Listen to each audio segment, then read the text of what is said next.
तो जन्म की अवस्थाएँ कितनी प्रकार की होती हैं? Stage of birth. जो विकास होता है वो हमेशा चलता रहता है।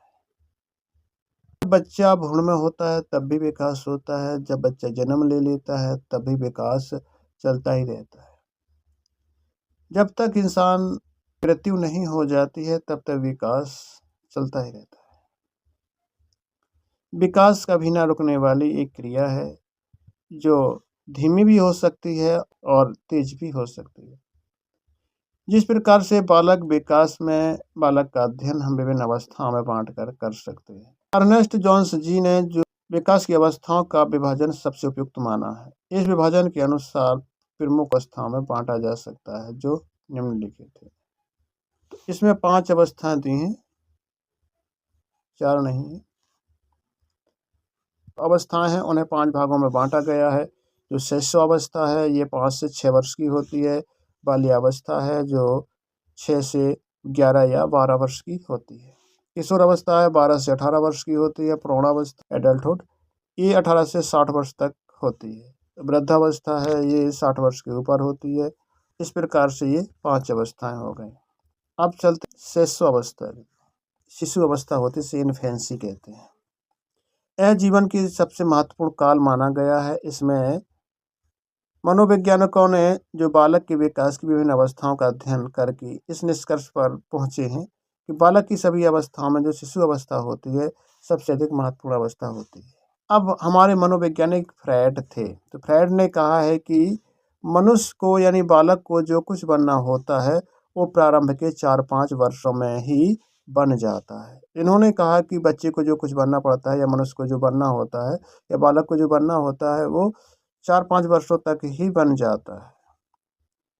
मतलब उसके विचार आ जाते हैं कि वो उसे क्या बनना है। अब देख लेते हैं हम बाल्यावस्था। बाल्यावस्था का विकास जो है वो दूसरी अवस्था में आता है, क्योंकि शैशव अवस्था के बाद यह अवस्था आती है। यह अवस्था बालक के कुछ ऐसे परिवर्तन होते हैं जिन्हें माता पिता की एवं शिक्षक सरलता से समझ नहीं पाते। शैशव काल में बालक के लिए संपूर्ण संसार या रहस्य होता है और उसका शरीर तथा मन दोनों ही अविकसित स्थिति में होते हैं। कब? चाइल्डहुड अवस्था में। और प्रत्येक बात के लिए दूसरे पर निर्भर रहता है, परंतु बाल अवस्था में प्रवेश करने पर बालक आत्मनिर्भर होने लगता है। तो बालक क्या है कि जब शिशु अवस्था में होता है तो माता पिता पर निर्भर रहता है। माता पिता उसे समझ नहीं पाते, ना शिक्षक उसे समझ पाता है। तो बालक का जो संपूर्ण संसार है वो रहस्यमय होता है, यानी बालक जो सोचता है कि संसार एक रहस्य ही है।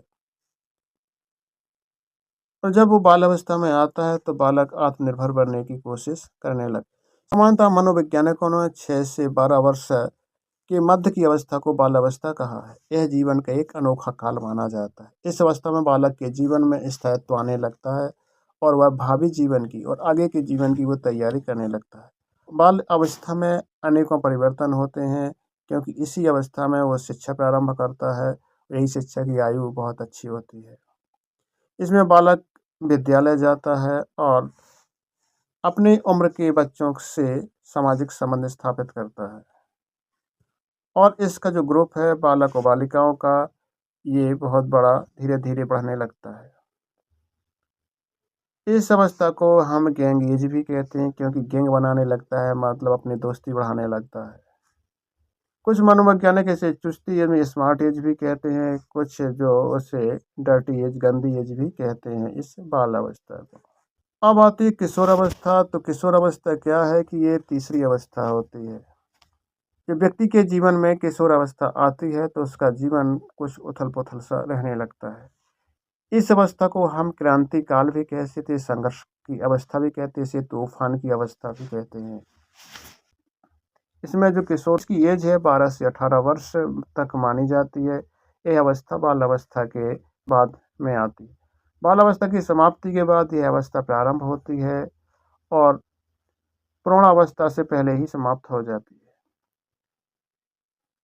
किशोर अवस्था को जीवन का वसंत काल भी कहा जाता है और इस अवस्था को तूफान और झंझावात की अवस्था भी कहा जाता है। इस अवस्था का बारीकी से अध्ययन करना शिक्षक और अभिभावक के लिए बहुत ही आवश्यक होता है कि किशोरों का जीवन सबसे कठिन काल माना जाता है।